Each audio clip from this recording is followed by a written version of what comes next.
more than a shell, a vessel for this demon you decided to let in. And once it decides you're no longer giving it enough to satisfy its hunger, it will take your life. Don't let opioids possess you. 911, where's your emergency? If I take my opioids exactly as prescribed, I won't become dependent. That's what they told me. No one told me my own mother would find me on the bathroom floor at 3 in the morning, my skin ice cold. What have I done? She won't see her only son graduate, get married, have a family. Who will be there to watch over my little sister? Who will walk her to school, meet the first boys she brings home? Thought I could control it. I thought I was invincible. I'm not a thief, but I stole from strangers, my friends. I stole my grandmother's wedding ring. Now I'm dying on my bathroom floor. Control it. My mother crying over my limp body, screaming for my father to do something, waiting for an ambulance. I want to take it all back. Thought I could control it.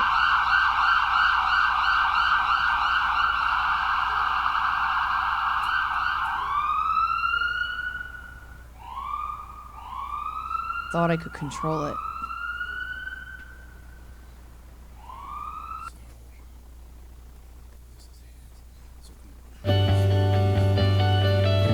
Tina Nika, a natural-born volleyball player, started varsity as a freshman and a starter hitter. A hard worker, athletic, and smart, one of the best on her teams.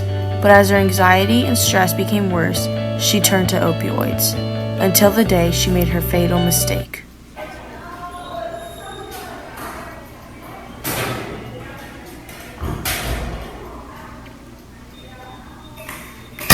Every time she took another dose, she progressively got worse and worse until she got too weak. The opioids deteriorated her body, making her sleepy, less coordinated, and slowed her breathing.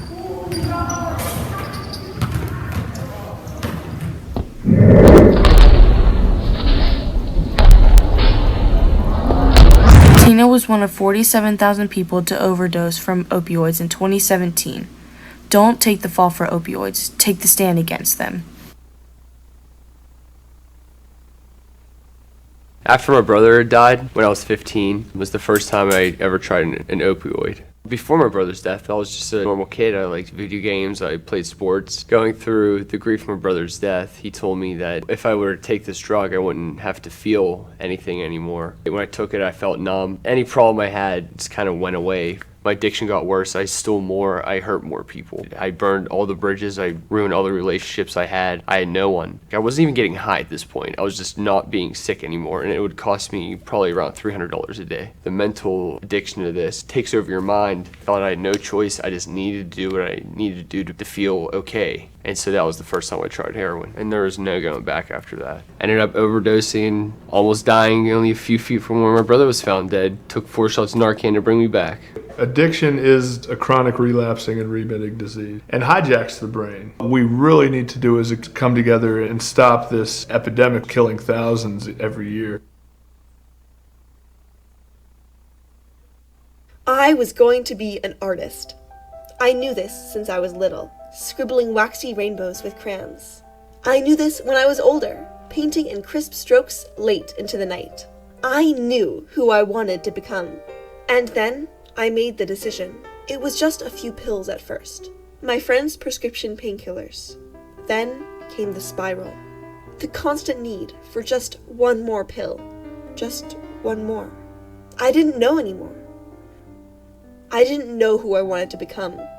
The simple things that had given my life color just didn't. My friends didn't want to be around me. My dreams were gone, faster than any eraser could erase. I should have gotten help, but I didn't get help. Don't make my mistake.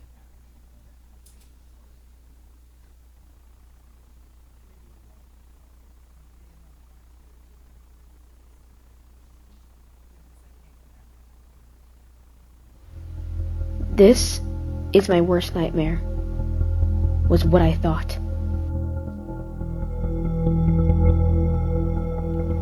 They're just pills. The doctor prescribed them, is what I thought. It worked before, it'll work again, was what I thought. It's my only option, was what I thought. 2 more. I can risk it. 6 more. I need it. I know they won't understand. It's fine. I have it under control. I thought. I can't move my body. I thought.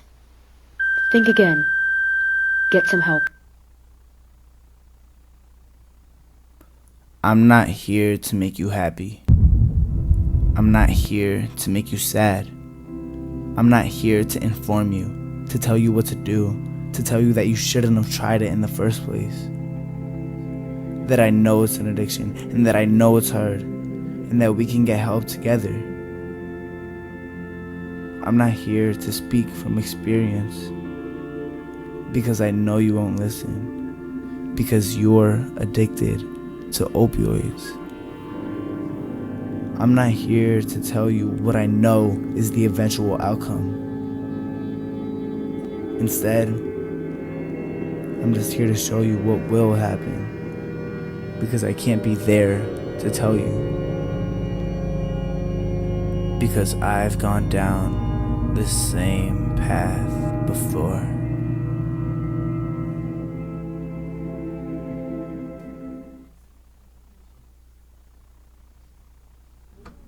Last year, there were 47,000 deaths from opioid addiction. The average high school has 750 students.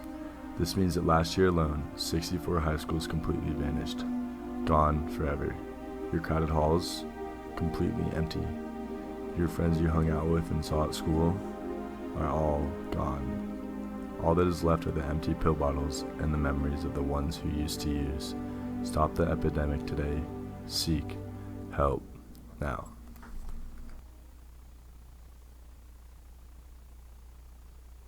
I want to be an astronaut. I want to go to Mars, and I want to choreograph a ballet on Mars, and I'm going to have the dancers do the dance on Mars. I want to be the first girl president of the United States. I want to dye my hair purple. And I'm going to have all the aliens on Mars. I want to ban homework. Look, I already have some of it done. I want to play the flute. I want to be on TV. I want a baby sister. And then they're going to jump in the air, and they're going to float. Cause like, it's space. I want a puppy. And when I'm in high school, cause I'll try anything once. And it would be a great story. But only do it like once or twice. I'm gonna try opioids. And I'm gonna like it a lot. So I'll forget the only once or twice thing and I'll do it more. And I'm gonna get addicted to the point where I can't even think about breaking it. And I'm gonna go to the hospital for an overdose. But I'll make it out okay. But that's not gonna teach me anything. And I'm gonna get back into it. And as soon as I get out of the hospital, I'm gonna overdose again. And that time, I'm gonna end up dying. And I want to have my gravestone on Mars.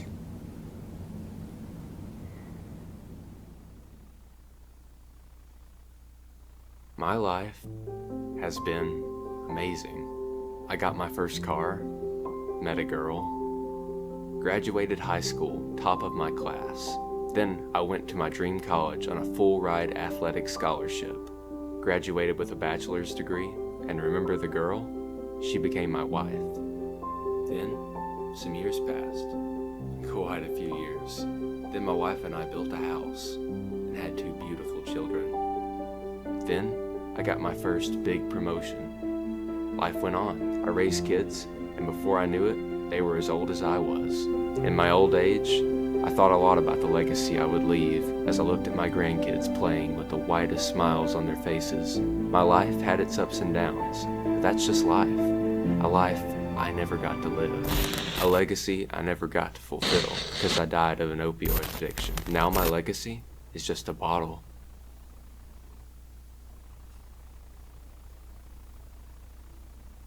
Here's a couple tips on how to live your best life. Popping pharmaceuticals will make the answer right. 91% of us don't need to shop for a good night. Understand the risk of alcohol so you remain alright. Not everyone's drinking, so get your facts straight. Your GPA will lower every single drink you take. A Mary Jane violation is a problem, no cap. Even if it is legal, you can't wildcat. Lisa Trauma. like a maximum heart rate. Munchies is a real thing, can increase your body weight, can lessen your ambition, which helps you reach your goals, your memory and learning, and we don't want to slow. Opioid misuse has become an epidemic. Misuse, addiction, overdose. Yet if it's not prescribed to you, then you probably shouldn't take. If it is, follow dosage so you can stay safe. See your friends slipping, you should intervene. Take time for yourself, plus it's free counseling. We already get gray skies as it is. Why add depression and anxiety for kicks? Affects your ability to concentrate in class, which isn't what you want because we're all here to pass. If you pass, then you graduate, tassel from the right. These are just some few tips on how to live your best life.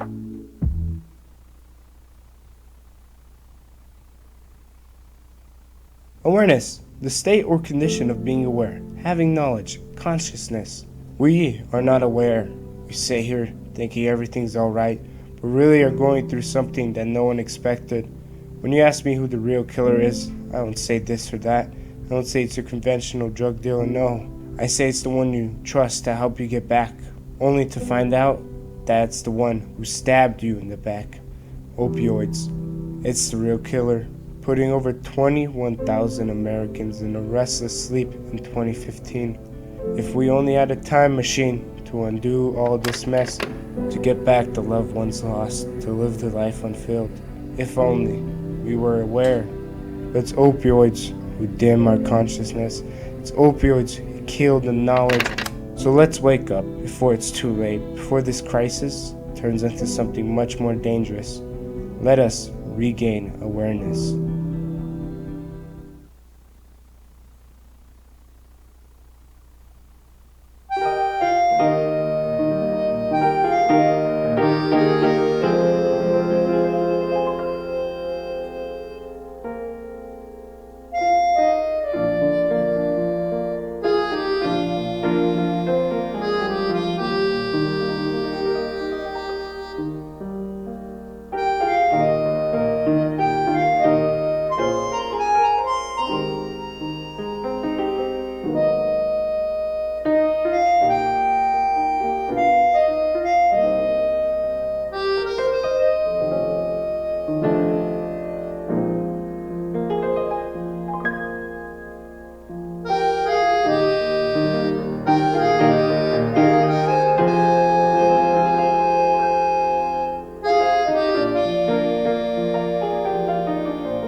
Davis was the type of person who could make you smile just from walking in the room. He was hard not to love. He was a brother, a son, a friend, a senior class president, and a Dean's List college student. Like so many other people in this world, my brother struggled with the disease of addiction. It all started when my brother couldn't sleep at night, so he went to the family medicine cabinet and found leftover prescription opioids. Opioid overdose is now the #1 cause of accidental death in the US. On March 4th, 2014, my brother died of a fatal heroin overdose. On March 6th, I brought my brother home in this green urn that matched the color of his eyes. I can talk to him, but he doesn't respond. I can hold him, but he doesn't hold me back.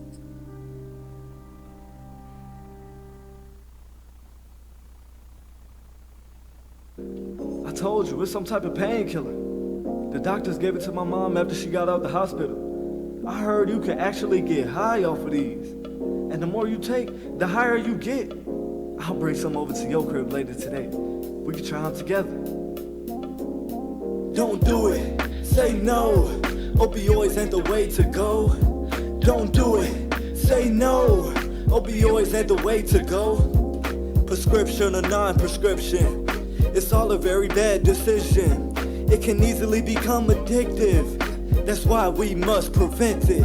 Oxycodone, morphine, heroin, codeine. Overuse and abuse can take your life. So please do what's right. Don't do it, say no. Opioids ain't the way to go. Don't do it, say no. Opioids ain't the way to go.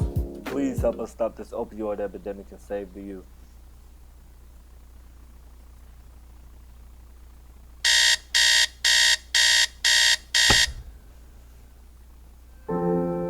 On never understand how this could have happened.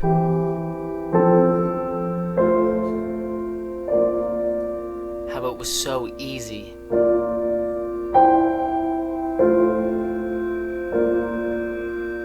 How I didn't see it.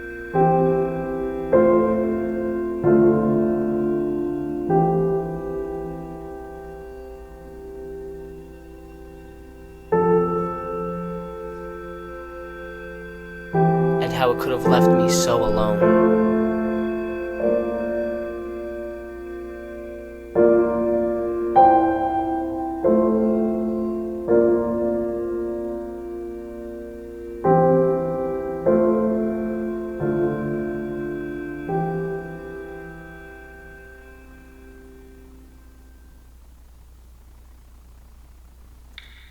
Things that we romanticize.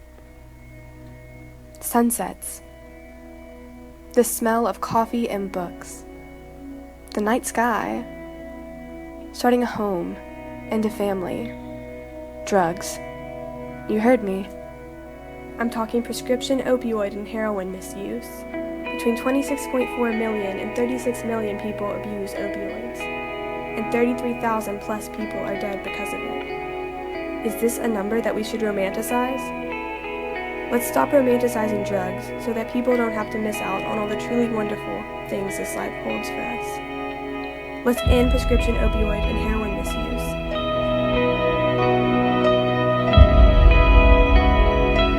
Operation Prevention.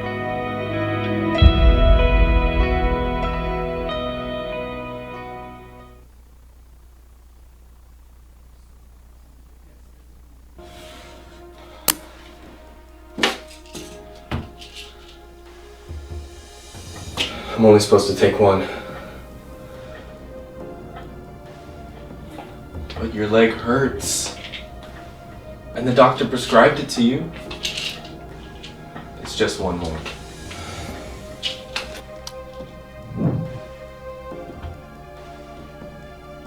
More.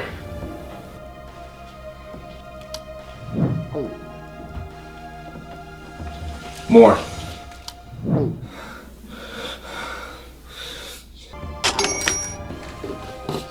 More. More!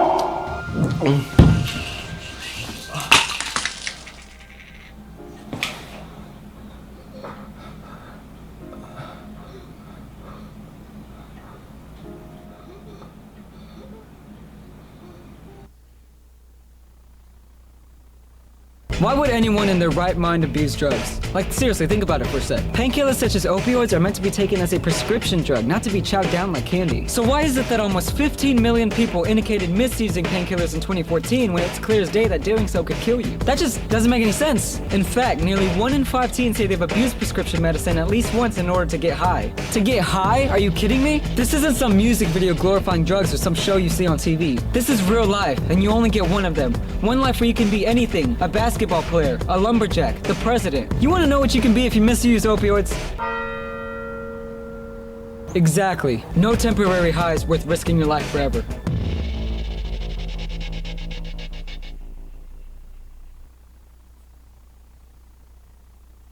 Come on, Carter. Life is a collection of memories. I got it. Over time, being together and having fun builds up the thing that you cherish the most. Okay, good shot. Relationships with family and friends.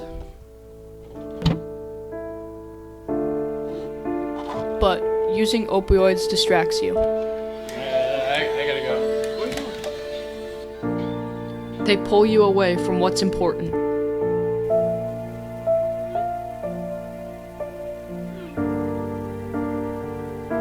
They dictate your actions. Don't worry about it, bro. Without even knowing, they sneak up behind you until the last pin drops. Don't let your life get swallowed up by an opioid addiction. Get help. Lights, camera, action. You are the producer of the movie of your life.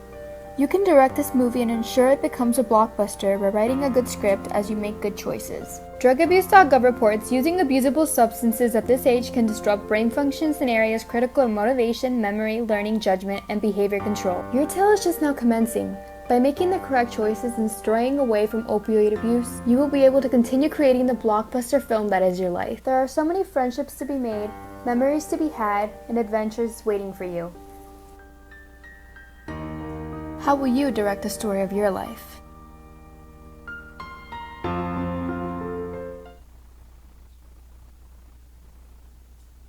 Lucas and Liam are twins. They share similar interests in games, sports, and music. They're in the 12th grade. They led fairly similar and healthy lives until one night.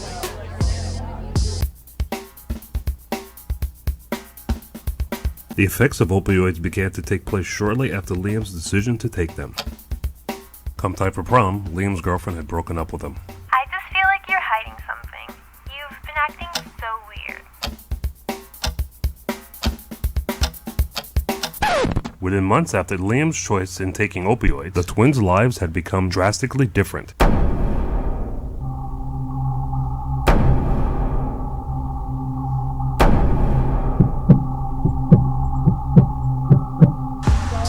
No, I'm good.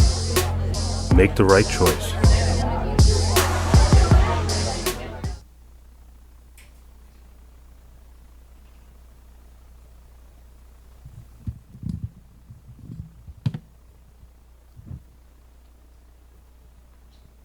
Okay, good morning again.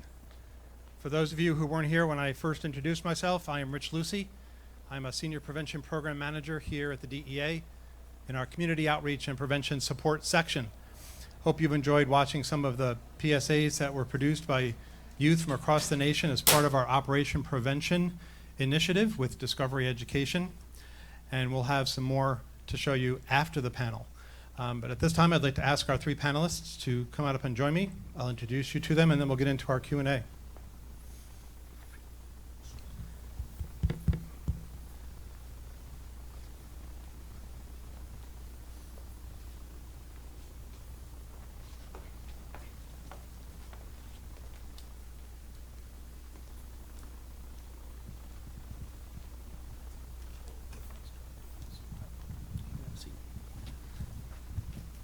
Okay, while they sit and get comfortable on these nice stools that we have, let me introduce you to our three panelists. First, William Payne. Will is a 17-year-old senior at McLean High School in McLean, Virginia. He is known as a passionate anti-drug and anti-alcohol leader at McLean High School and in the community. Next year, Will plans to embark on a 2-year church service mission and will return to study psychology at Brigham Young University. In his spare time, do you have spare time as a high school student? Mom and Dad, does he have? He works at a local pizza parlor. He does lawn and landscaping work, and he plays basketball. Will also enjoys coaching youth basketball and is an Eagle Scout. Ladies and gentlemen, Will Payne.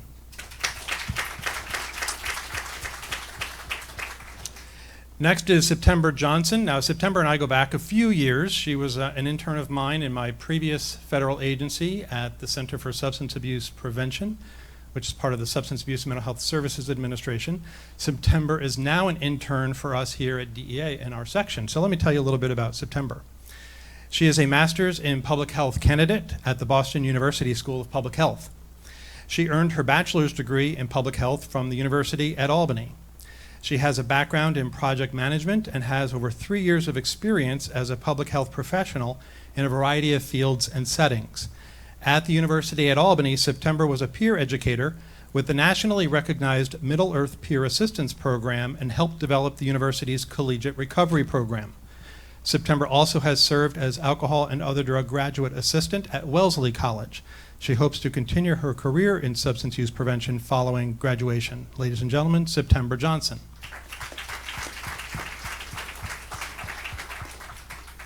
And to my immediate left is Sharona Robinson, and let me tell you a little bit about Sharona. Sharona is a native Washingtonian who grew up in Wards 7 and 8. She is a Ward 7 resident and mother of 2 Ballou graduates, classes of 2015 and 2019, and 2 students who attend Ballou High School in Ward 8.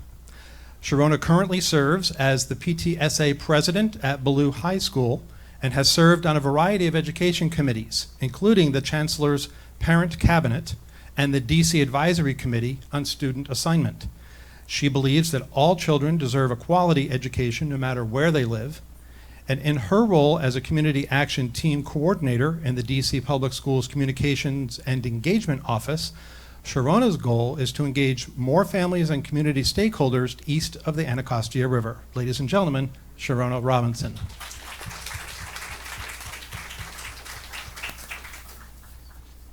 So the first question is going to be for all 3 to answer. And let me tell you a little bit about why we put this particular panel together, how we decided upon it. DEA in our section has 3 public-facing websites. JustThinkTwice.com, which is our website for teens, GetSmartAboutDrugs.com, which is our website for parents, educators, and caregivers. And our newest website, it's now 2 years plus old, is CampusDrugPrevention.gov, which is our website for professionals who are working to prevent drug abuse among college students. Since these are 3 of our primary stakeholders in the work that we do, teens, college students, and parents and educators, we thought we would pull together a representative from each of these groups to come up and talk a little bit about the importance of Red Ribbon Week and the importance of drug abuse prevention from their perspectives, both in high schools and in college settings, as well as being a parent and a community member. So I'm going to start with Sharona, and first is more or less a fill-in-the-blank type of question. Sharona, talk a little bit about why Red Ribbon Week is important for parents and community members. Good morning again, everyone. Red Ribbon Week is very important because of the education aspect of it. As we saw all of the PSAs, we just have a lot of youth who are dying. And when you think about why, it's because they don't know, what it is they're putting in their bodies. They see friends thinking, it's fun, that it's okay, but I feel like that education piece of it all is what's missing. And this week, it really should be every day of the year, but this week is extremely important because of that. Thank you for mentioning that. You'll hear that as a recurring theme throughout, is that while Red Ribbon Week is a specific 8 days dedicated at the end of October, the 23rd through the 31st, and as Sharona has said, we really should be talking about the importance of Red Ribbon Week and drug abuse prevention all year long. And that's something that we certainly promote. So Sharona, thank you for bringing that up. Will, how about for you from a high school perspective? I really enjoy the chance that it gives people to talk about this kind of thing, because it's not something that we would often talk about as high school students. No one's worried about it. No one's thinking about it, because we're young, and we all, as we see in the videos 100 times, we all think we have like some kind of invincibility just because we're young. And so this week, especially for me, and hopefully I can, there's going to be other kids who are doing the same thing, this gives us a chance to bring it up and to actually do some work in our schools to fight the idea that this isn't an issue, because it is. And once you have the the statistics, but also just like what we just watched, things that actually the visuals, you can really do some work in trying to prevent the danger that this really does entail. So the takeaway I just heard you say is it really gives us the opportunity to talk about this issue. I mean, it gets it out in the open. We'll talk about stigma and those issues a little bit later. But thank you for mentioning that, because this is an ideal opportunity for us to talk about the importance of this issue. So September, college students. Yeah, I'm actually going to echo Sharona. Education, this is a great week to really do targeted prevention with college students and really talk about the resources and the information available on campus and in your communities that college students can use to make healthy decisions regarding their lives. And it's a great opportunity to look back at the prevention work you've been doing all year and celebrate that work, because it's really great work, and think about your prevention efforts moving forward too. So I'm going to keep the mic, because I'm going to start the targeted questions with September. And so my entire career has been in drug abuse prevention, targeting specifically college students and preventing alcohol and drug abuse among that population. And I've heard time and time again, by the time they're in college, it's too late, right? That we need to get them in middle school and high school, which of course we do. But we know that that's not true.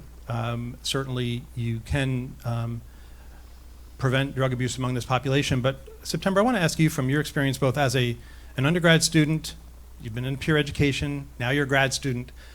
What are some of the challenges the college campuses are facing around drug abuse prevention? For sure. So there are two that really pop out to me. The first is time. Prevention work takes time, and there's a lot to be done. And as students, we know that campus professionals are really busy. We totally understand that. You have a lot going on. And as students, we have a lot going on too. We have classes, homework, internships, applying to jobs. We're trying to practice self-care throughout all of that as well.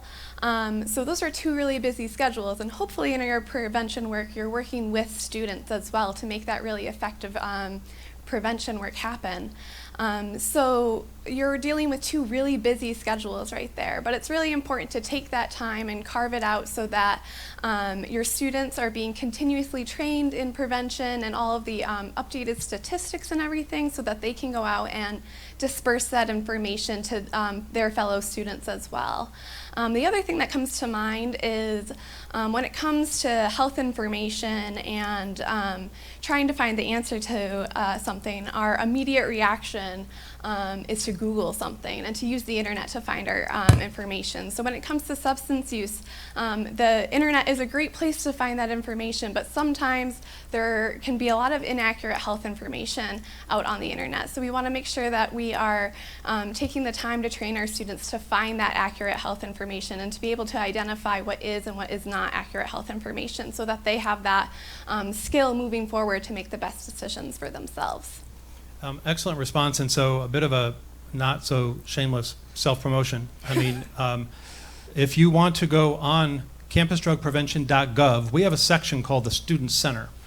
And what I'm about to tell you isn't applicable just for college students. September wrote an article for us on how to find relevant and valid information around drug abuse prevention. If you go to the Student Center, you can download the article that September wrote, because I think that really will help you not only in your own work, but among your peers and work that you're doing with your friends and such in school. So if you get a chance, take a look at the article that September wrote.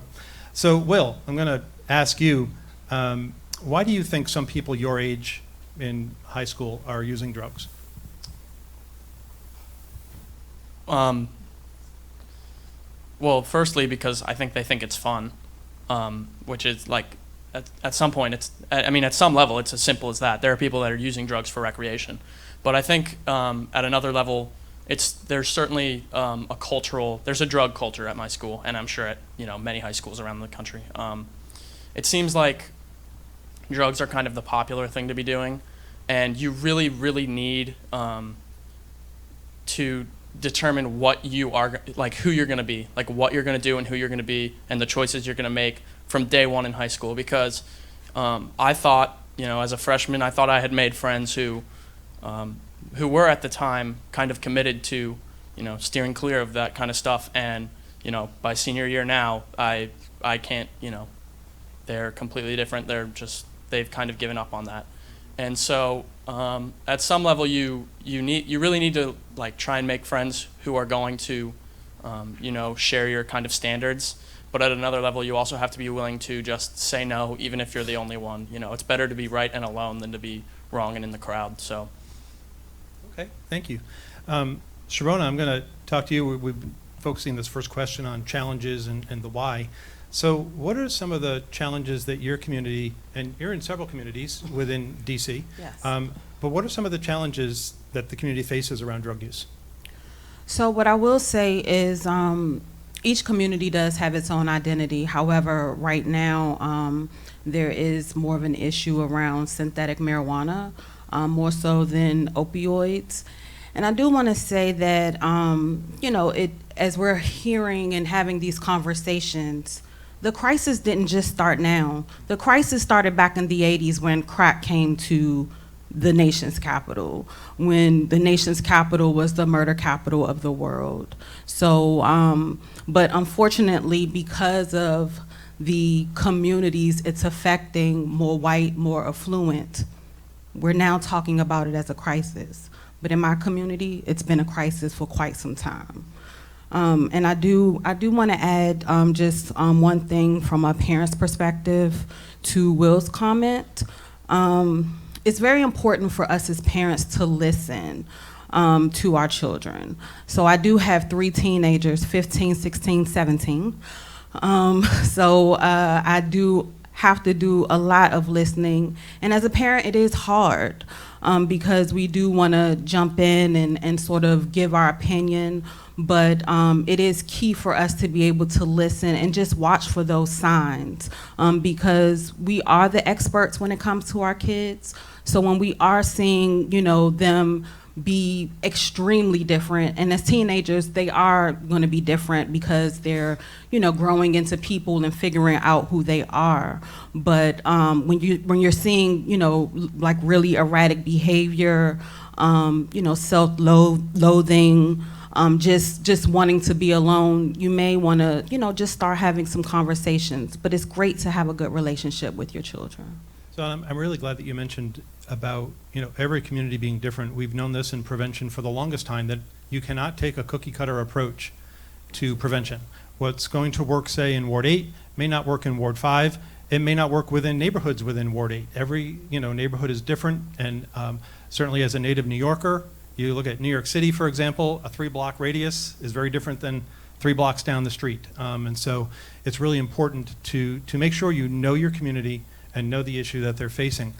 You started, I'm going to have you keep the mic, you started talking a little bit about talking with your kids about this. So as a parent, what are some of the challenges that you face in actually trying to talk to your kids about drugs? Well, to be honest, and I'm probably going to be not the norm, but I don't really have a challenge when talking to my kids because we talk about everything. I am that parent who, you know, we have a very open relationship. When something is bothering them, I'm listening. When they know when something is bothering me, I'm going to talk to them about it. So it's just really, again, important to, you know, have that understanding. And with the prevalence of social media right now, there's just a lot pulling at kids. And, you know, unfortunately, you may have a social media persona, then you may have a home persona, and then a school persona. Thankfully, my children are the same no matter what, because, you know, I've just made it very clear to them that who you are is who you are. You can't, you know, change who you are just for one group of people or one moment in time. You know, that's who you are. Like, you are your brand, basically. So, you know, I don't have that as a challenge, but I'm not going to say being a parent isn't a challenge. Absolutely. Let me ask you, we know that one of the primary protective factors for parents is setting expectations.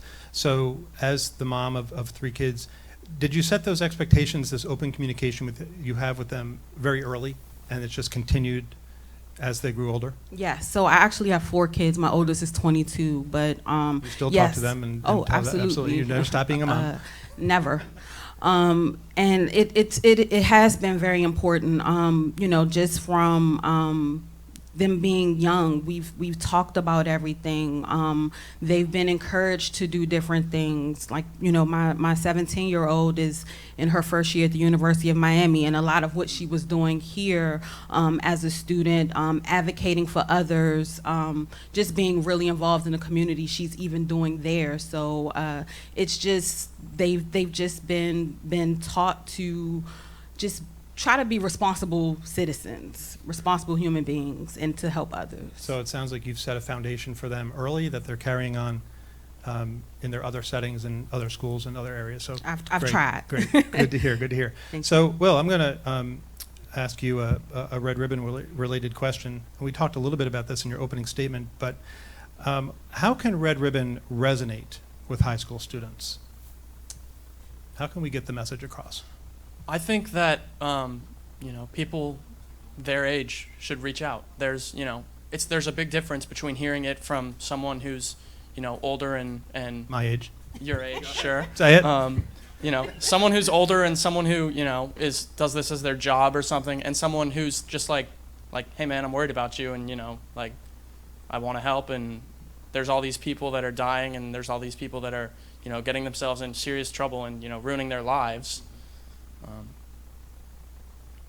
It just seems like maybe people my age don't like to listen to people who are older, and so in some ways just reaching out and being there. Yeah, well, and I'm glad you mentioned that, because we do actually know from research that while it may not seem that your kids are listening, they truly are. Parents are actually one of the top influencers on their kids, research has shown. And so that's why it's important to have those conversations with them, even though it doesn't seem that they're listening, they really are. So I'm glad that you've mentioned that, and the peer influence is certainly major, because that's another group that they listen to often. And September, I mean, as a college student, you've been in a peer education program, and so I guess that's a segue for you.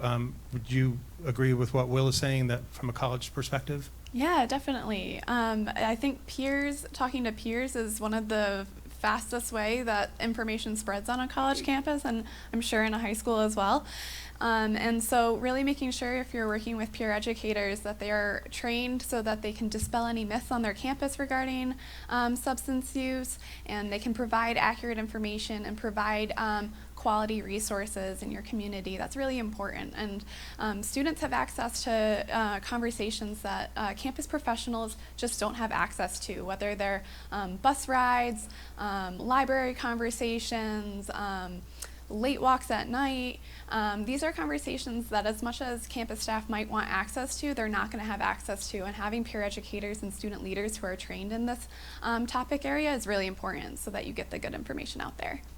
So while you have the mic, let me talk to you about Red Ribbon Week. How can college campuses celebrate Red Ribbon Week and get involved? There's so many ways you can celebrate Red Ribbon Week on a college campus, and it's a really great chance to make sure that you're getting students involved in your prevention programming efforts, and planning these events with them along the way. Student leaders, peer educators, campus reps are really important people to involve in this work. You could do anything from just passing out red ribbons on campus and giving out information on campus regarding the important resources and new information and research that's come out. You can host trainings, host lectures that students might want to come to. There are so many different ways. If you want to host a really big event, a really healthy and active way to get students involved might be like a walkathon or a dance-a-thon, something along those lines. Just make sure you're getting your students involved so that they can help make that celebration a success. So for the people here in the audience, as well as all of the people who are watching and listening via the live webcast that's actually going on right now, I think I do want to make sure that I point you to our Red Ribbon site on DEA. So if you go to dea.gov/redribbon, one of the documents that you'll find there in the toolkit is in which schools and communities can get involved in Red Ribbon Week. And so we pass a resource, of course, of which September has mentioned. Many different schools and communities can get involved. Take their seats. We're going to show you a few more PSAs, and then we're going to get ready to kick off the rally in just a few minutes. Thank you again, everyone.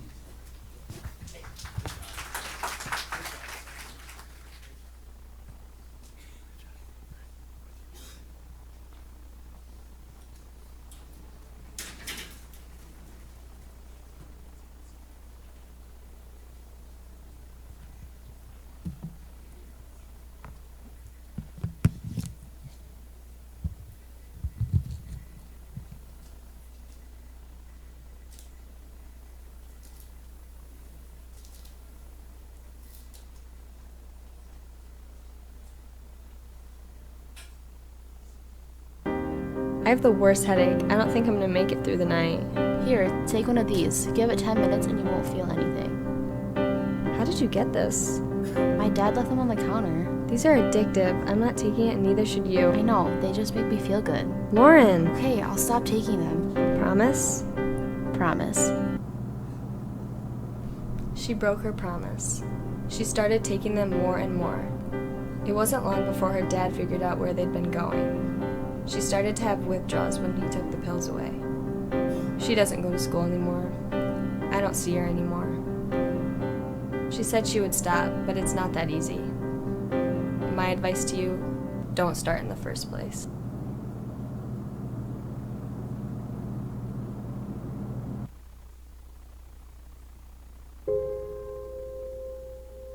High school. 4 unforgettable years. It's where we discover our loves and our passions, our hopes and our fears. It's where we find who we are and who we want to be. But that can all stop with one.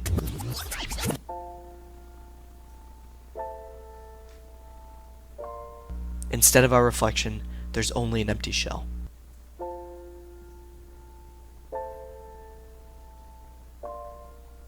It causes us to ignore what we love and those who love us. The goals and aspirations we work so hard to achieve are suddenly forever out of reach. It starts with one. In 2016, teens accounted for more than 60% of patients admitted for opioid overdose. Find resources and more at operationprevention.com.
An epidemic in which more than 2 million are dependent. A life stripped of freedom, begging for pills like he's never seen him. Car crashes, head smashing, sport or no traction. Any of these possibilities more than likely happen. Opioid abuse can be a temporary reaction. Prescription pills doubled since 1992, troubling millions just like me and you. Loss of breath, stomach ache, meant nothing with their lives at stake. Drowsy, lousy, out-of-breath kids, forced to take prescription pills their doctors give. Temporary euphoria given less of a reason to live. Oxy perks, happy pills, hillbilly heroin just for thrills. Codeine laced, out of place, sets your heart off in a race. Therapy, rehab, medicinal lifeline. Being rid of their chains takes a lifetime. Drugs like these don't have fines. Relapse isn't easy. Rehab ain't no fun. Change is possible, but not for everyone.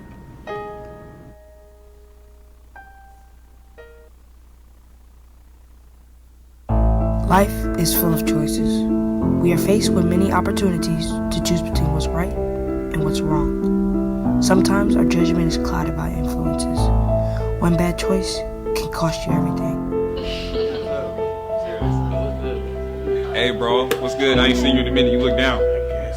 I got something I can help you with that. When you're in the moment, you don't consider the consequences. But when the morning comes, you're gonna wish you had.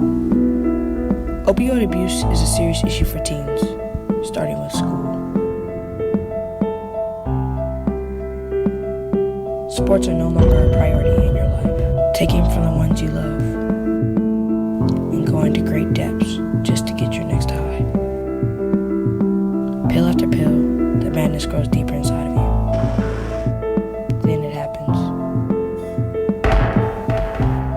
time to make a change. Let's come together and stop this disease today. Ladies and gentlemen, at this time, please silence all cell phones and electronic devices.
Ladies and gentlemen, a warm welcome for the First Lady of the United States, Mrs. Melania Trump, Mrs. Mika Camarena, Acting DEA Administrator Uttam Dhillon, and the Director of the Office of National Drug Control Policy, Mr. Jim Carroll.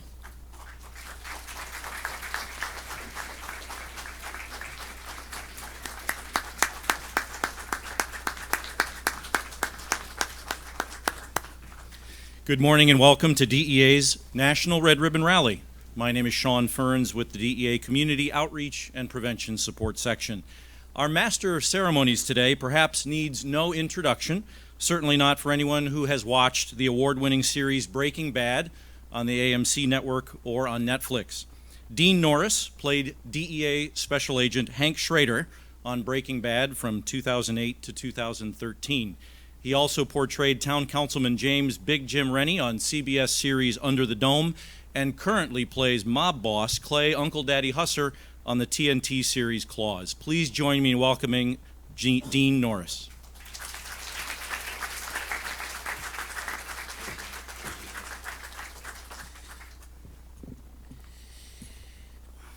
Hello. Thank you, Sean. Good morning, everyone. It's a pleasure to be here today to help kick off Red Ribbon Week. That's my first time at the DEA headquarters, and having spent 6 years portraying a DEA agent, it will always have a special place in my heart. Would you please stand for the presentation of colors by the Young Marines Color Guard, and then remain standing, please, for the playing of the national anthem by the H.B. Woodlawn Chamber Singers.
Okay, you can please be seated.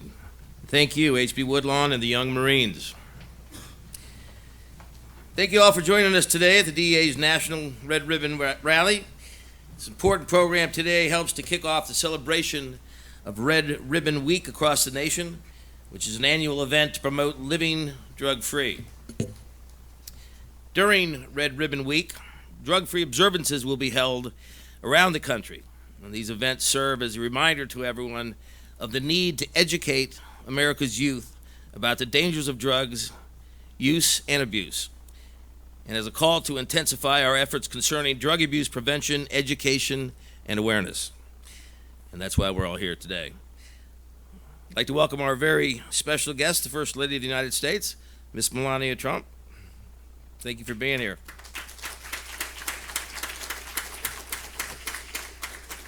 And we're joined by Mrs. Mika Camarena, widow of fallen DEA Special Agent Kiki Camarena. Go ahead, please stand up and be recognized. And welcome back, Mrs. Camarena. And welcome to the students from across Maryland, D.C., and Virginia who are joining us here this morning. Thank you, students. I'd also like to welcome our program participants, guests from other federal government agencies, DEA's drug abuse prevention partner organizations, and DEA employees. We also welcome everyone who is viewing the live webcast of this program. We will begin our program with remarks from the Acting Administrator of DEA, Mr. Uttam Dhillon.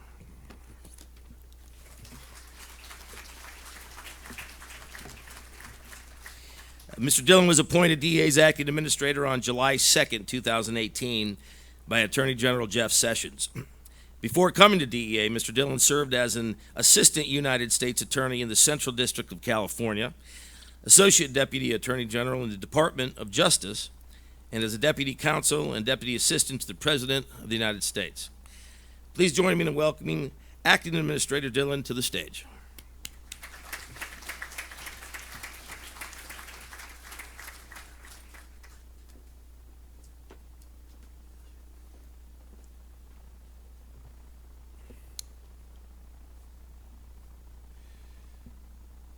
Dean, thank you for that kind introduction and for being our Master of Ceremonies today. I would like to thank all of you for being here for this very special Red Ribbon event. I would especially like to welcome my good friend and America's drug czar, the Director of the White House Office of Drug Control Policy, Jim Carroll. Jim, we are grateful.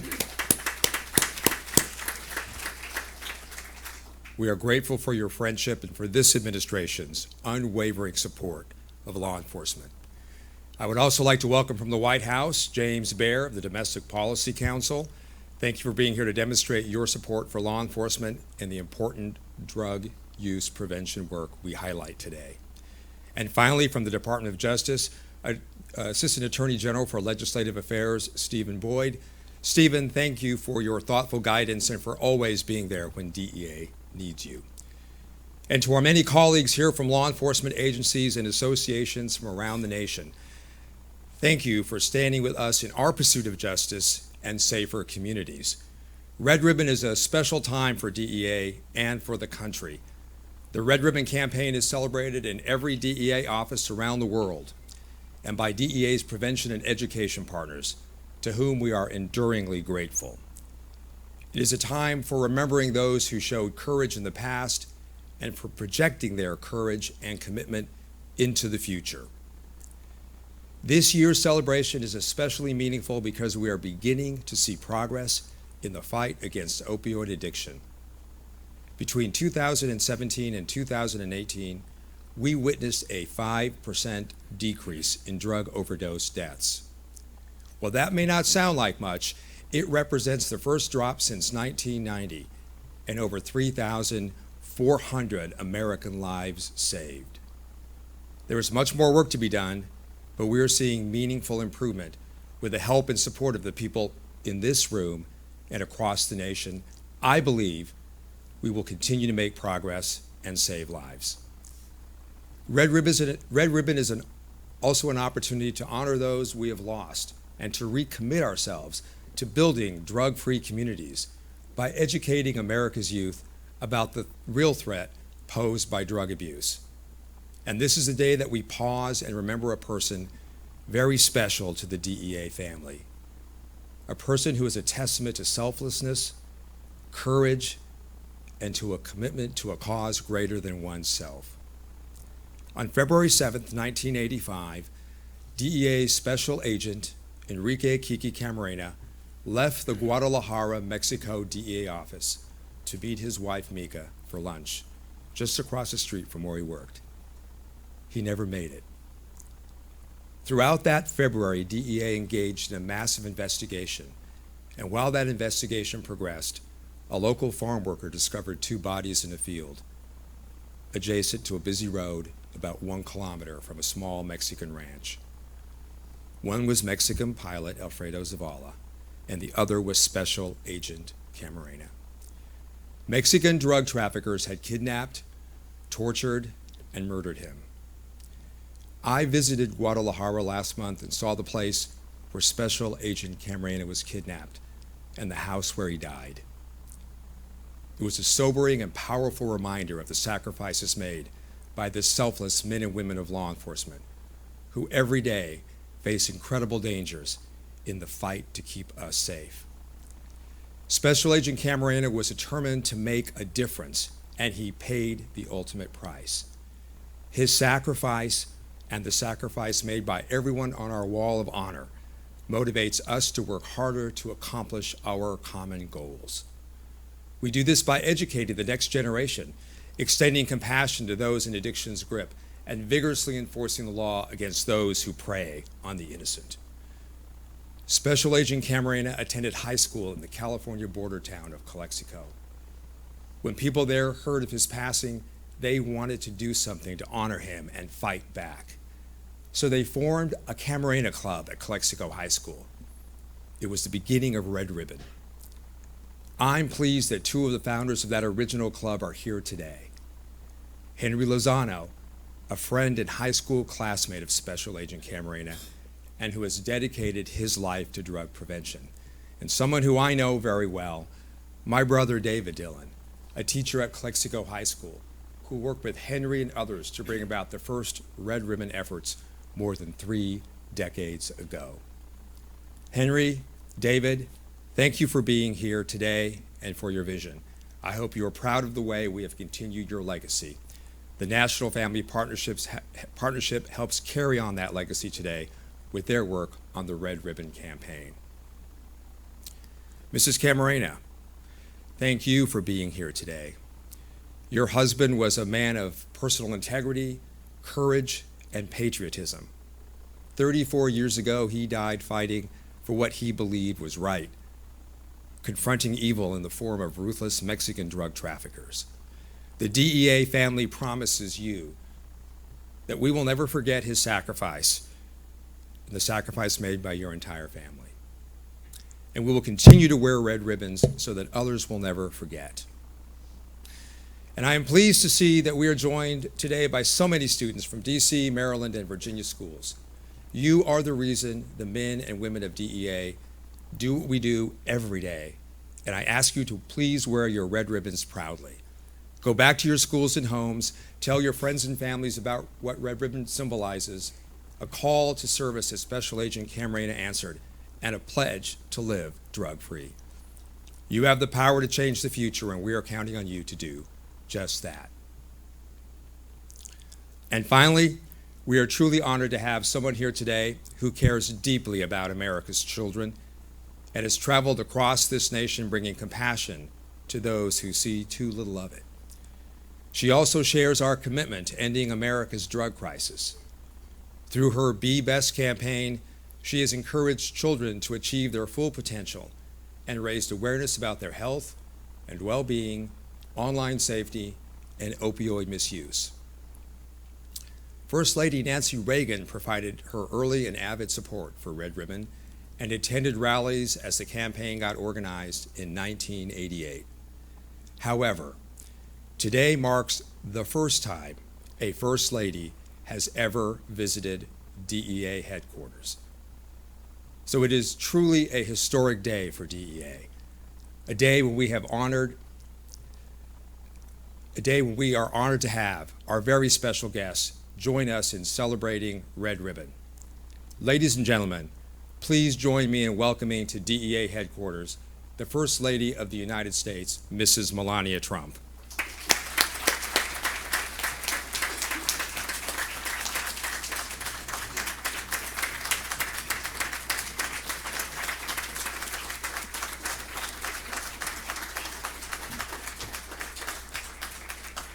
Thank you for the introduction and very warm introduction, Acting Administrator Dhillon.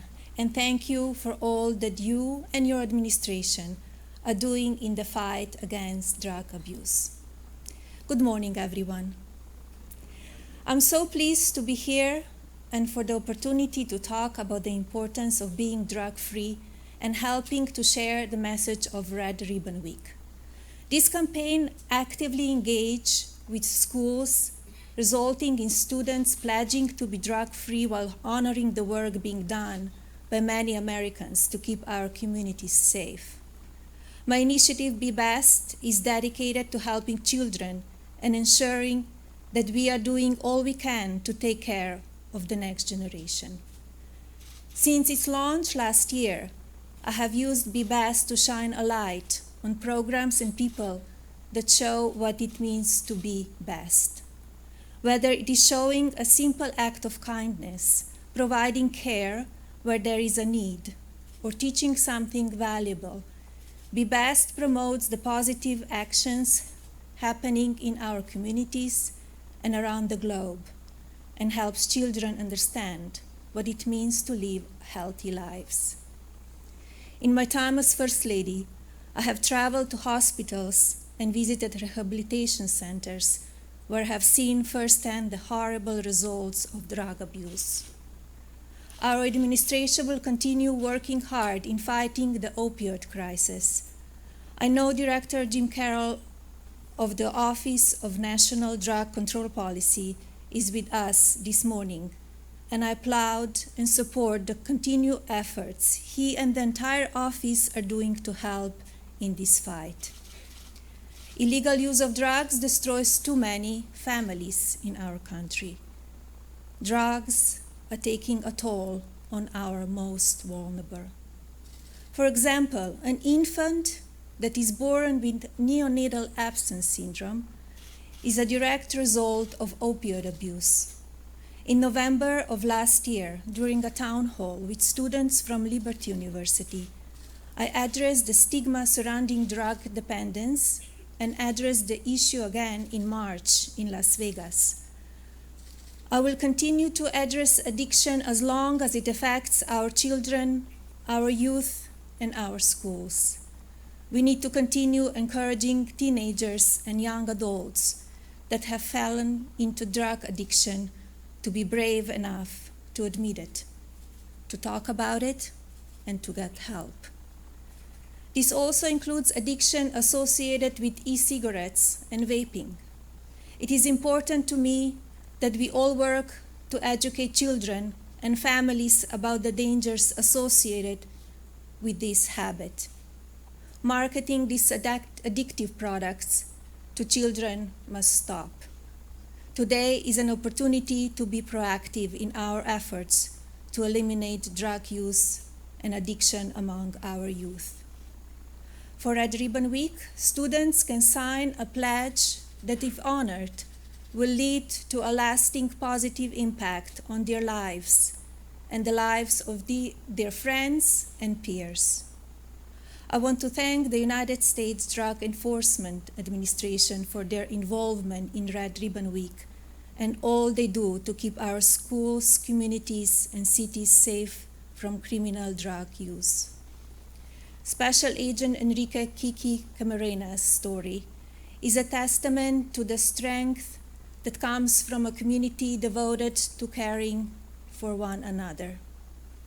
It is an honor to have the wife of fallen Agent Camarena with us today. Mika, I'm so sorry for your family's loss. Thank you and your family for continuing to share Kiki's incredible story. What started as a small hometown club that honored the life of Kiki has grown to a nationwide campaign for students to commit to living healthy and drug-free lives. Thank you again for having me here today, and thank you to the students who will be sharing what it means to be drug-free later in the program. I encourage young Americans everywhere to sign the pledge to be drug-free and continue to be best. Thank you, and may God bless you, your families, and the United States of America.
Thank you, Mrs. Trump and Mr. Dhillon, for your words of inspiration and your leadership on the drug issue. Now, we all know that the Red Ribbon started as a result of the horrible loss of DEA Special Agent Kiki Camarena. New for Red Ribbon this year is a way to learn and explore the story behind Red Ribbon. DEA worked with the experts at Google, specifically Google Earth, to develop an interactive, self-guided tour of key places and events in the life of Kiki Camarena and the origins of Red Ribbon Week. So thank you, Google, and Mike Trin for your support. We're now going to take a sneak peek video tour of this new Google Earth experience titled The Life of DEA Special Agent Kiki Camarena. And we are honored to have Kiki Camarena's high school friend and classmate, who you heard about earlier from Administrator Dhillon, Mr. Henry Lozano, narrating this tour. And we're delighted to have Henry Lozano with us today. Henry, please stand and be recognized.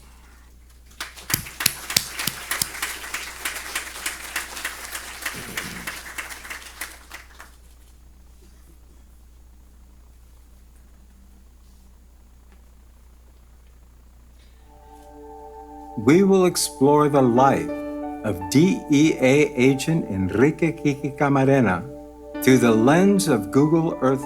Today we will visit the many places that Kiki has been throughout his life, starting with where he was born. Kiki Enrique S. Camarena was born on July 26, 1947, in Mexicali, Mexico. Affectionately known as Kiki, he moved from Mexicali, Mexico to Calexico, California when he was a young boy. Kiki attended Calexico High School with his classmate, Henry Lozano. During his high school years, he played several sports at Calexico and he was involved in his community. He graduated from Calexico High School in 1966. In 1968, he joined the U.S. Marine Corps and was stationed in San Diego. After serving in the Marine Corps for 2 years, Kiki served as a Calexico firefighter, a Calexico police officer, and an Imperial County deputy sheriff. Kiki eventually joined the Drug Enforcement Administration in June of 1974. Kiki married his longtime high school sweetheart, Mika, and they eventually began a family. His first assignment as a special agent with DEA was in a familiar place, Calexico, California. Kiki moved to the Fresno, California office in September 1977. In July of 1981, Kiki transferred to the Guadalajara, Mexico office, where he joined DEA's front lines to combat drug traffickers. His wife Mika relocated with him, and they made Guadalajara home. Together they raised 3 sons. Kiki worked tirelessly to bring violent drug traffickers to justice. He was inspired to help make this country safe for everyone. During Kiki's investigations, he would record his findings in evidence logs, which eventually led to his next case. In November 1984, Kiki led Mexican authorities in a world record-setting drug raid on Buffalo Ranch, which was a 1,300-acre marijuana plantation with a labor force of 7,000 valued at $2.5 billion. At that time, it was the largest seizure ever, thanks to Kiki's investigation, hard work, and tireless nights. Kiki's investigation of Buffalo Ranch alerted the violent drug cartel of his presence. He was close to uncovering a multi-billion-dollar drug ring, a result of 4 years of hard work. On February 7, 1985, while headed to lunch from the U.S. consulate in Guadalajara to meet his wife Mika, he was abducted in broad daylight. Kiki was just 3 weeks away from transferring to the U.S. Kiki was tortured for days in a home in Guadalajara and eventually murdered. Drug traffickers Rafael Carro Quintero, Miguel Ángel Félix Gallardo, and Ernesto Fonseca Carrillo were suspected of the kidnapping. A month later, Kiki's body was found. He died at the age 37 with 11 years of service to DEA. He left behind 3 children and his wife. On March 5th, Kiki Camarena's body was found on a ranch outside of the town of Zamora, Mexico, approximately 60 miles outside of Guadalajara, along with the body of slain Mexican pilot. Autopsy reports indicated that Special Agent Camarena had been tortured and beaten. On March 8, 1985, Kiki's body returned to the United States at Dover Air Force Base in Dover, Delaware. For DEA and the American public, the torture and murder of Agent Camarena marked a turning point in the war on drugs. His violent death brought the American public face to face with the vicious brutality of drug trafficking. An investigation, Operation Leyenda, Legend, was launched to bring to justice those responsible for Kiki's kidnapping, torture, and murder. Because of the investigation, a diamond gun of one of the suspects was identified and later shown in the DEA Museum. Operation Leyenda continues to this day. This heartbreaking event shaped how we combat drug traffickers and why prevention is vital to this country. Back in Calexico, as a tribute to Kiki and to honor his memory, friend Henry Lozano and Congressman Duncan Hunter supported students in the creation of Camarena clubs in the Imperial Valley, California. David Dhillon, then a teacher, granted Henry Lozano access to the classrooms to recruit and allow youth to attend the rally. The tradition of wearing red ribbons to show support for living drug-free was born. The first club started in Kiki's own high school in Calexico. DEA awarded Kiki the Administrator's Award of Honor, the highest award bestowed by DEA. National Red Ribbon Week was sparked by the murder of DEA Special Agent Enrique Kiki Camarena. Hundreds of Camarena Club members signed a pledge for the commitment to live drug-free lives. 2 club members presented the Camarena Club proclamation to then First Lady Nancy Reagan, bringing the proclamation to national attention. President Ronald Reagan greeted Mika at the White House in Washington, D.C. You know, he gives life for this country every bit as much as if he were in the midst of a war. Indeed, he was in the midst of a war. In 1988, the National Family Partnership coordinated the first National Red Ribbon Week. To date, Red Ribbon Week continues to be the longest drug awareness campaign where thousands across the country pause to recognize Kiki, his sacrifice, and the importance of drug abuse prevention. In honor of Kiki and drug abuse prevention, we encourage you to take the Red Ribbon Pledge to live a drug-free life. Visit www.redribbon.org/pledge. Thank you.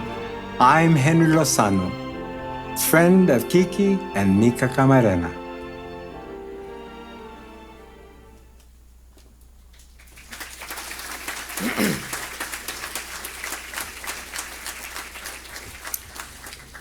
This Google Earth tour will go live to the public on October 22nd at g.co/Red Ribbon Week. And now it's time to recognize DEA's 2019 Red Ribbon Visual Art Contest winners. DEA's Visual Arts Contest was established for children of DEA employees to encourage elementary, middle, and now high school students to create drug prevention messages in the form of a variety of media, bookmarks, posters, and photographs. All entries were reviewed by a panel of judges for originality, creativity, and a clear drug prevention message. Mrs. Trump and Mr. Dhillon, would you both please come to the stage to recognize the Visual Arts Contest winners, please? Thank you. We will begin with the bookmark category. The winning bookmark at the elementary school level was drawn by Casey Santos. Casey, would you please come to the stage? Casey is in 3rd grade at Adventure Christian School in Roseville, California. And Casey is the son of Special Agent Cindy Yamasaki of the DEA Sacramento District Office.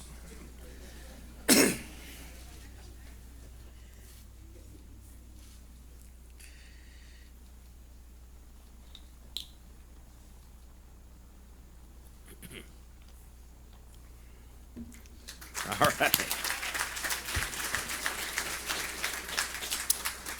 The winning bookmark at the middle school level was drawn by Susan Pritchard. Susan, would you please come to the stage? Now, Susan is in 7th grade at Harpool Middle School in Lantana, Texas. Susan is the daughter of Special Agent Bill Pritchard, Aviation Safety Officer in the DEA Aviation Division.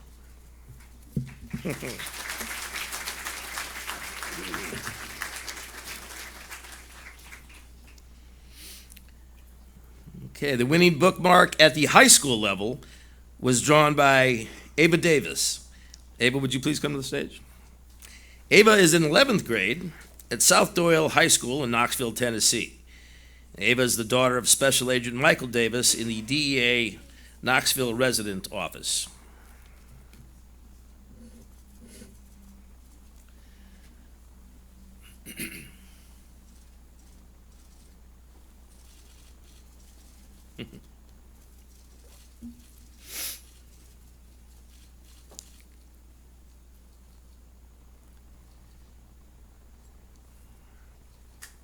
All right.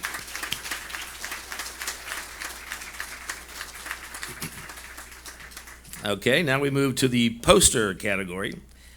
The winning poster for the elementary level was a tie. The first poster was drawn by Aaron Robacher. Aaron, would you please come to the stage? Aaron is in 3rd grade and is homeschooled in Bristow, Virginia. Aaron is the son of Chad Robacher, staff coordinator in the Chemical Investigation Section, Diversion Control Division at DEA Headquarters.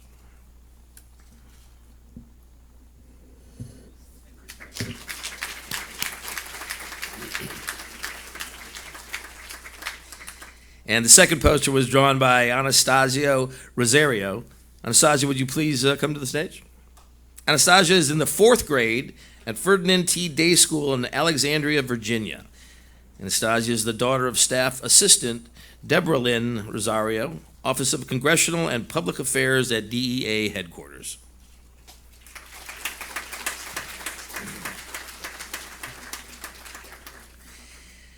And the winning poster at the middle school level was drawn by Ava Ramirez. Ava, would you please come to the stage? Ava is in the 8th grade at Benicia Middle School in Benicia, California. Ava is the goddaughter of Alicia Reddy, Diversion Outreach Coordinator in the DEA San Francisco Field Division.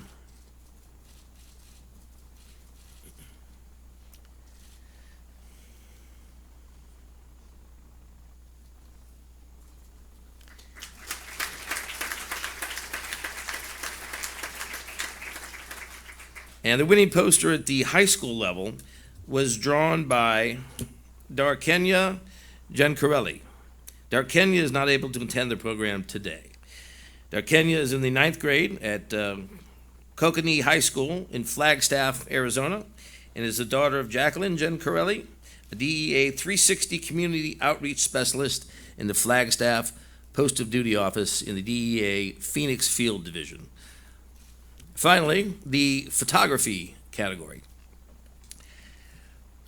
The winning photograph was taken by Ian Echeverria. Ian, would you please come to the stage?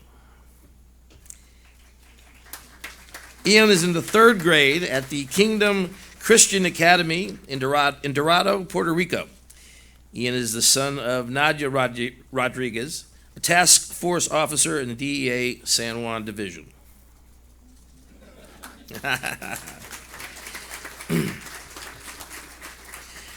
All right, let's get a group photo of all the kids together.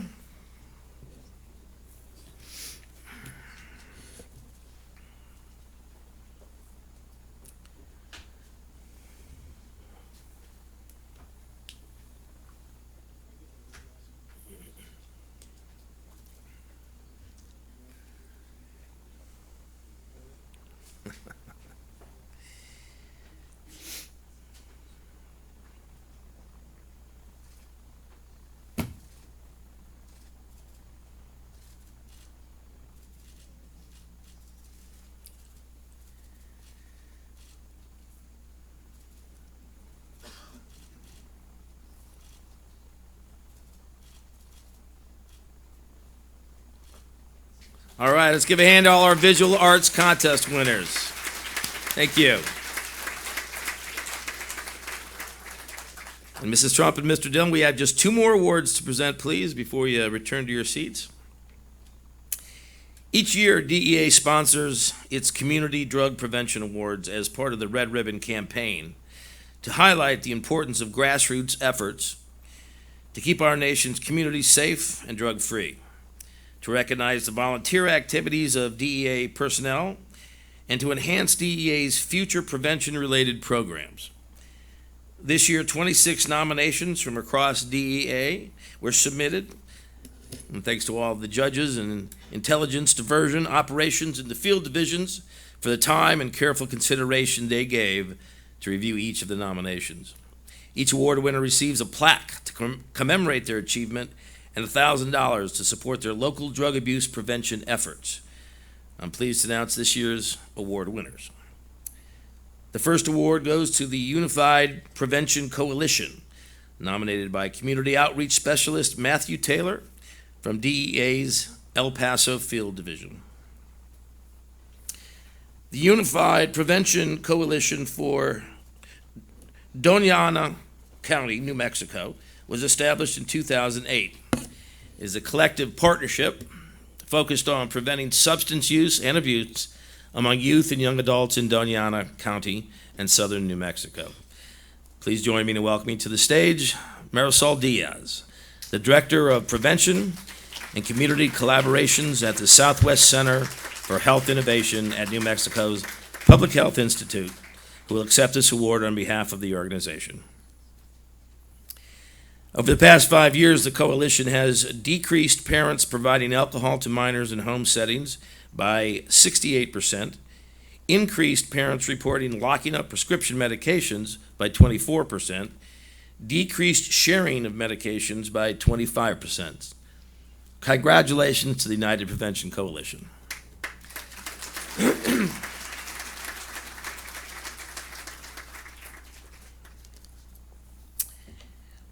All right, the second award goes to the Fort Bliss Army Substance Abuse Program. Prevention Education Services Unit, nominated by Special Agent Jennifer Tinkler from the DEA El Paso Intelligence Center. Please join me in welcoming to the stage Richard J. Depew, Prevention Coordinator for the Fort Bliss Army Substance Abuse Program in Texas, who will accept their award. The Fort Bliss Army Substance Abuse Program's mission is to enhance installation and soldier readiness and well-being by fostering a prevention environment and creating lifestyles that are free of substance abuse. The program continues to support DEA in its Red Ribbon efforts by providing presentations to area middle schools during Red Ribbon Week. Because of their efforts, Fort Bliss has the lowest rate for positive drug tests for large installations within the U.S. Army. As a result of their support of National Prescription Drug Take-Back Day, there are now MedSafe bins at every pharmacy on post, so all can properly dispose of medications. On average, up to 500 pounds of medications are collected each month. So congratulations to the Fort Bliss Army Substance Abuse Program.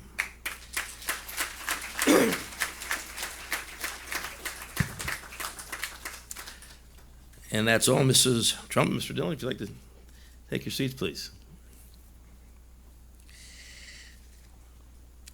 So congratulations and thank you, Fort Bliss in Texas and the Unified Prevention Coalition in New Mexico, for the great work that you're doing to keep us all talking about the drug problem and educating our nation. Now, in addition to the Visual Arts Contest and the Community Drug Prevention Awards, DEA promotes other contests and programs that support Red Ribbon Week and demonstrate that it is truly a celebration for everyone. DEA is a co-sponsor of the National Family Partnership National Red Ribbon Week Photo Contest, which engages families, schools, and communities to actively spread the Red Ribbon Week message. NFP coordinated the first National Red Ribbon Week celebration in 1988, and we thank them for their continued leadership and ongoing coordination of Red Ribbon Week. We're honored to have Miss Peggy Sapp, President and CEO of the National Family Partnership, joining us today. Peggy, if you can please stand and be recognized.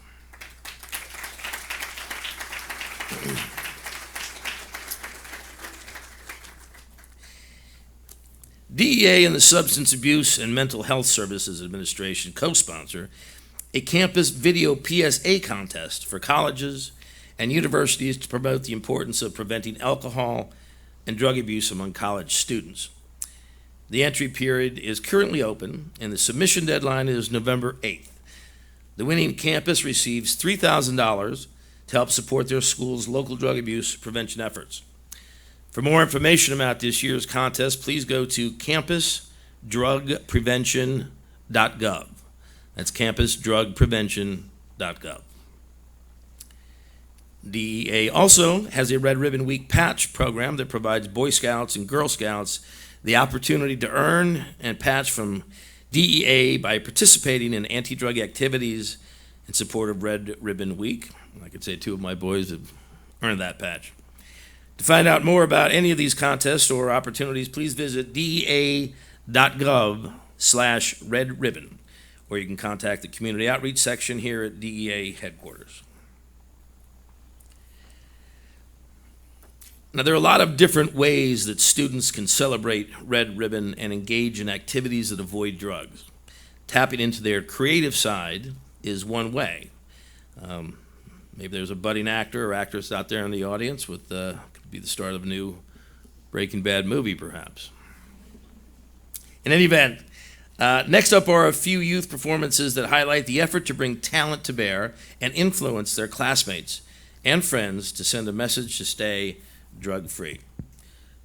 First up is Miss Micaiah Jackson from Living the Example and the Metro Youth Foundation in Millersville, Maryland, with a performance of spoken word. After her, we will have Olivia Burton, Cora Hudson, and Solange Detouche from the Polaris Dance Institute in Stafford, Virginia, who will dance to Shades of Grey. So please welcome them all to the stage. Thank you.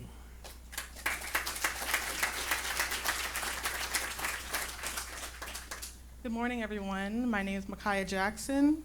Thank you for the opportunity for me to be here today.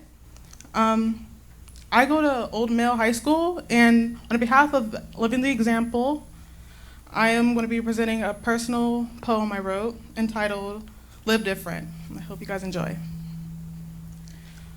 I know it's difficult to live this life, so you ruin your body chasing after a one-time high. You've hit rock bottom trying to find the light, and now you think you've touched the sky. Does life hurt that bad that you need to numb the pain, to self-induce poison to the brain, to wake up every day saying, I don't feel so great. Maybe another hit will help ease these veins. You become so numb, you start begging for more. Can't walk in a straight line through the front door. Lying in bed awake, shouting, God, please save me. Your mom over your grave, whispering, I miss my baby. Isn't it enough? Is your life not enough? You're stronger than you think and braver than you show. But the worst thing of all that, you don't even know how powerful you are. The possibilities are endless. You don't have to do things just because your friend is. If these words could speak into your soul, it would say, you could do anything you dreamed to pursue. The things you dreamed of, the things you believe, all you gotta do is get rid of the mask and see that your life is precious. So what's it gonna be? Do you really wanna smoke or wanna be free? With family and friends, but none of that ever matters till you realize how your story ends. Thank you.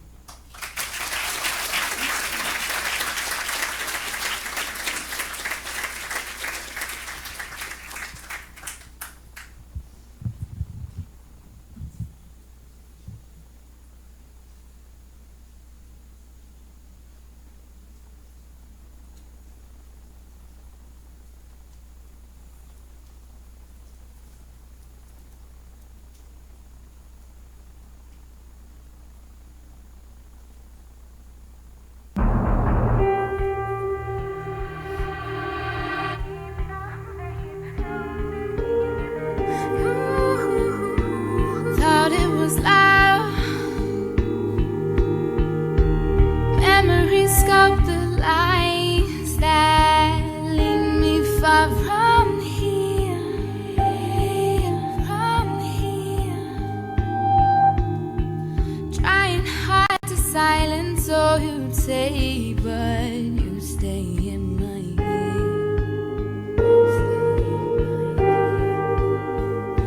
Because everything you didn't want became a part of me. All the things you'd ask for, I just could not see. Everything you are, everything you are, everything you are, left a broken heartbeat. Through the darkest shades of gray, I see beauty in the rain. I find myself, let me find myself, cold feet, walk alone in the night. Through the darkest shades of gray, I see beauty in the rain. Something on the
fantastic. We'll now have a final musical selection by the chamber singers from the H.B. Woodlawn Secondary Program in Arlington, Virginia.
I got something to say, come on listen to me. We're living our lives drug free. Yeah. Oh yeah, I'm drug free, you're drug free. Everybody celebrate with me. It's Red Ribbon Week. We're the Red Ribbon Crew, and we're proud to be drug-free.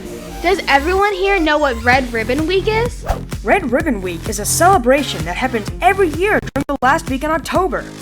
Millions of kids, teenagers, and adults in the United States and around the world wear red ribbons to display to their friends and family to show them all that they are committed to living a life that is free of drugs. You should have been given a red ribbon of your own to wear at this red ribbon rally. Wear yours to school. At your grandma's house. While making your latest viral video. When playing video games with your friends. And at any other place, you want people to know that you believe in living a life free of drugs and alcohol. Here's how Red Ribbon Week got started. Like many hugely positive things, Red Ribbon Week grew out of something profoundly negative. On February 7th, 1985, Enrique Kiki Camarena had been kidnapped by drug dealers, never to be seen alive again. For his kidnappers, their story was to end there. However, for his family, friends, and a grateful nation, it was only the beginning. They pledged not to let his legacy fade and his sacrifice be in vain. Across the country, citizens wore and displayed red ribbons. Drug-free! I wear my red ribbon every day.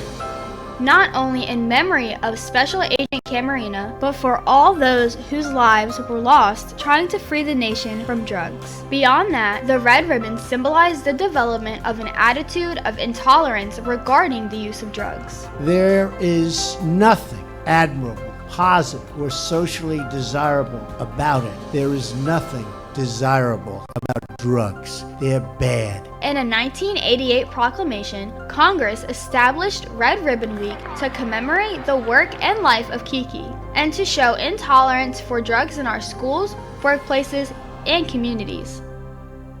DEA celebrates Red Ribbon Week with hundreds of other activities, including 5K runs and walks, drug-free carnivals, decorating contests, poster contests, and rap and poetry contests.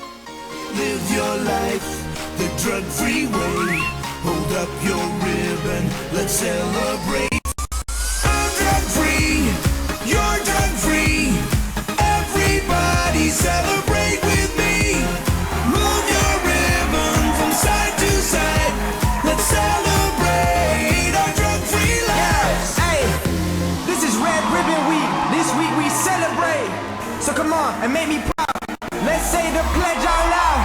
I pledge to stay in school and learn the things that I need to know. I pledge to make the world a better place for kids like me to grow. I pledge to keep my dreams alive and be all that I can be. I pledge to help others and to keep myself drug-free. Take a look what some of these kids do to stay drug-free. I play baseball and I think that's very important. And education, that's very important. I sing, I act, I go on a lot of social media rants. I'm a very loud teenager. Love who you are as a person and not feel that you have to escape from what's real in life. My whole life right now revolves around performance and entertaining people, making people happy. Keep yourself busy, keep yourself motivated to want to do more than escaping to doing drugs so you can have a fulfilled life. Side to side, I'm drug-free, you're drug-free. Everybody celebrate with me. Thanks for joining us, everyone. Oh yeah, and visit justthinktwice.com for information and stories about living a drug-free life. Have a great Red Ribbon Week. Parents can log on to DEA.gov for more information about preventing childhood drug addiction. I'm drug-free. Hey, whoa, hey, yeah, whoa. I'm drug-free.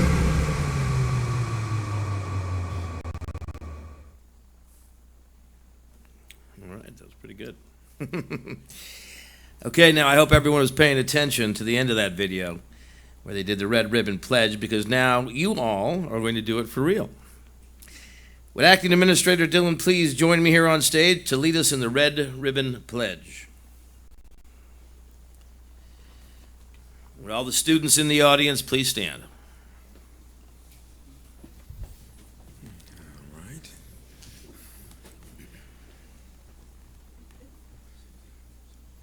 right.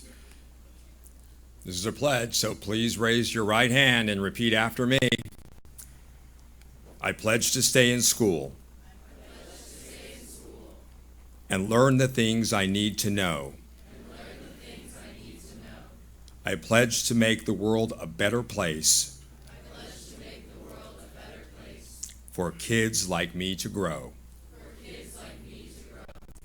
I pledge to keep my dreams alive and be all that I can be. I pledge to help others and to keep myself drug-free. Congratulations, great job.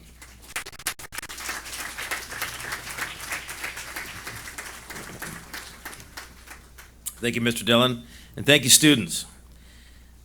I hope you all enjoyed today's National Red Ribbon Rally. I hope that we have all been motivated and inspired to do more in our homes, schools, and communities to spread the Red Ribbon Week message of hope and living drug-free, not just during Red Ribbon Week, but every day of the year.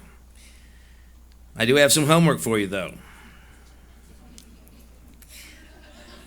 I want each of you to pledge to do something to celebrate Red Ribbon Week in your family, school, or local community. DEA.gov/Red Ribbon is where you go for all the info you need, including 20 ways you can celebrate Red Ribbon in your school and in your community. So thank you, and this concludes today's program.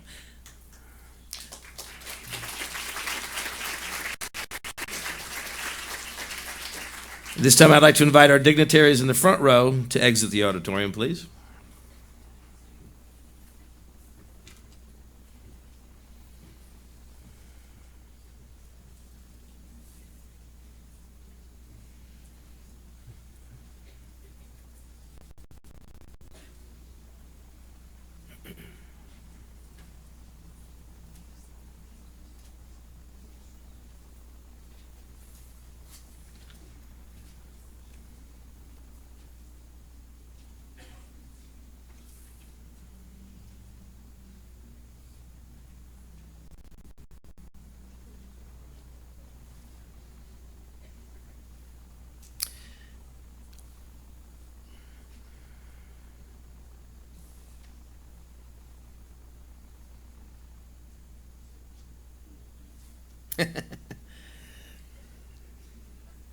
You were all staying for a couple more hours. So.